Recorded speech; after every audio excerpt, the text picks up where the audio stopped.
กินหรูหราปานใดก็สู่แนวกินเก่าๆของอีพ่ออีแม่เฮาบ่ได้ดอก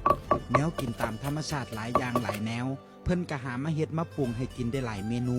อาหารเลิศหรูระดับขึ้นห่างส่งข้ามน้ำข้ามทะเลข้ามประเทศสุดท้ายมันก็ยังสู่แนวกินบ้านๆแนวกินเก่าก่อนที่เพิ่นพากินบ่ได้จักเทื่อแนวกินของบ้านเฮามันมีอยู่สุหม่องสุบอนสิขึ้นเขาลงห้วยในป่าในทงไห้ทงนาไทบ้านก็หามาอยากมากินกันได้ทุกฤดูกาล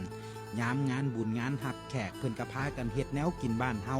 ต้อนรับพี่รับน้องแนวกินบ้านๆหลายอย่างกลายเป็นเมนูร้านอาหารแห่งร่วมกันกินแห่งแซ่บหลายแนวกินหลายอย่างก็กลายเป็นแนวกินโฮมคนเอิ้นหมู่เอิ้นพวกมากินแนวกินหลากหลายอย่างกลายเป็นหน้าตาภาพแทนวิถีชีวิตของไทยบ้านเฮา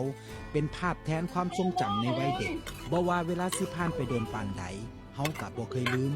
มักคนละอย่างต่างคนละพื้นที่กินไผกินมันมักไผมักมันแต่ผมเชื่อว่าแต่ละคนกินแนวกินตามพื้นเพถิ่นฐานแซ่บคนละแบบเฮ็ดกันคนละวิธีปรุงแตกต่างกันบ่ง